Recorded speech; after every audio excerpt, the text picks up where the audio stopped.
नमस्कार दोस्तों, मैं राहुल एक बार फिर से आप सभी का हार्दिक अभिनंदन करता हूं। दोस्तों, आज हम बात करेंगे द्रौपदी की सुहाग रात के बारे में कि द्रौपदी ने कैसे मनाई थी अपनी सुहाग रात पांचों पांडवों के साथ। पर इससे पहले दोस्तों, अगर अभी तक आपने हमारा चैनल सब्सक्राइब नहीं किया है तो पहले कर लीजिए। दोस्तों आइए बात करते हैं इस रोचक तथ्य के बारे में। दोस्तों, महाभारत में पांचों पांडव भाइयों की पत्नी द्रौपदी के बारे में तो आप सभी जानते हैं। दोस्तों, द्रौपदी की उत्पत्ति राजा द्रौपद के हवन कुंड से उस समय हुई थी जब वह अपने दुश्मन द्रोणाचार्य के वध के लिए पुत्र प्राप्ति का यज्ञ कर रहे थे। राजा द्रौपद की उसी यज्ञ हवन कुंड की अग्नि से एक पुत्र के साथ द्रौपदी भी प्रकट हुई थी। तो दोस्तों, आप लोग यह भी जानते होंगे कि राजा द्रौपद ने अपनी पुत्री द्रौपदी के विवाह के लिए स्वयंवर किया था, जिसमें ब्राह्मण वेश में आए अर्जुन ने स्वयंवर की शर्त को पूरा करके द्रौपदी को अपनी पत्नी बना लिया था। दोस्तों, जिस समय द्रौपदी का स्वयंवर हुआ था उस समय पांचों पांडव भाई अपनी मां कुंती के साथ अपनी पहचान छुपाकर ब्राह्मण वेश में रहा करते थे और भिक्षा मांगकर अपनी जीविका चलाते थे। पांचों पांडव भाई जितनी भी भिक्षा मांगकर लाते थे उसे अपनी माता कुंती के सामने रख देते थे और फिर माता कुंती उस भिक्षा को पांचों भाइयों में बराबर बांट दिया करती थी। दोस्तों, इसी प्रकार अर्जुन द्रौपदी को लेकर अपने घर आए तो उन्होंने दरवाजे पर खड़े होकर माता कुंती से कहा कि देखो माँ, आज हम आपके लिए क्या लेकर आए हैं। परंतु घर का काम कर रही कुंती ने उनकी तरफ देखे बिना ही यह कह दिया कि पांचों भाई मिलकर उसका उपभोग करो। दोस्तों, जैसा कि आप सभी जानते हैं कि कुंती सहित पांचों पांडव भाई बड़े ही सत्यवादी थे और अपनी मां के मुंह से निकली हर बात को आदेश की तरह पालन करना अपना धर्म समझते थे।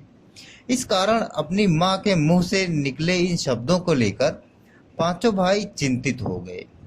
दोस्तों, देवी कुंती ने भी जब द्रौपदी को देखा तो वह बड़ी विचलित हो गई थी।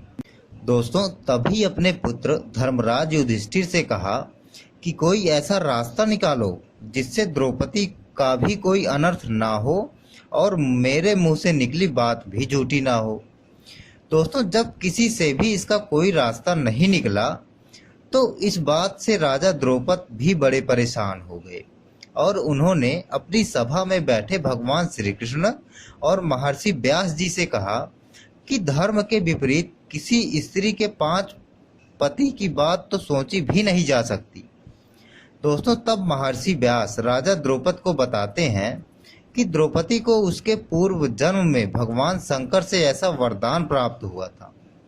भगवान शिव के उसी वरदान के कारण यह समस्या पैदा हुई है और भगवान शिव की बात कभी झूठी नहीं हो सकती।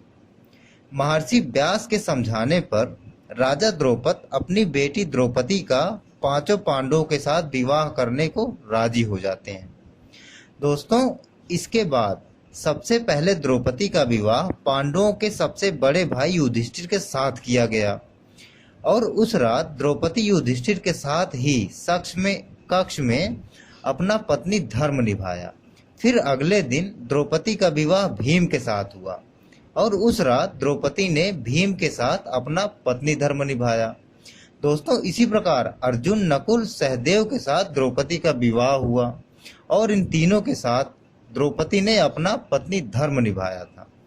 दोस्तों, सोचने की बात यह है कि एक पति के साथ पत्नी धर्म निभाने के बाद द्रौपदी ने अपने दूसरे पतियों के साथ अपना पत्नी धर्म कैसे निभाया होगा।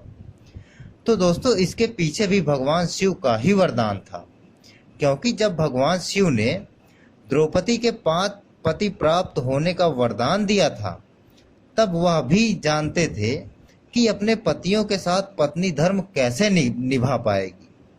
इस कारण उन्होंने द्रौपदी को साथ में यह वरदान भी दिया था कि वह प्रतिदिन कन्या भाव को प्राप्त हो जाया करेगी।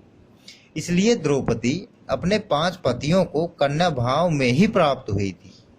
परंतु संतान प्राप्ति हेतु भगवान कृष्ण ने यह सुझाव रखा कि प्रतिवर्ष द्रौपदी एक ही पांडव के साथ अपना समय व्यतीत करेगी और जिस समय अपने कक्ष में किसी एक पांडव के साथ अपना समय व्यतीत कर रही होगी, उस समय उस कक्ष में कोई और पांडव प्रवेश नहीं करेगा।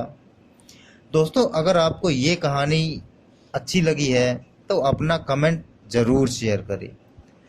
और इसी के साथ मैं राहुल आपसे विदा लेता हूँ। नमस्कार, शुभ रात्रि।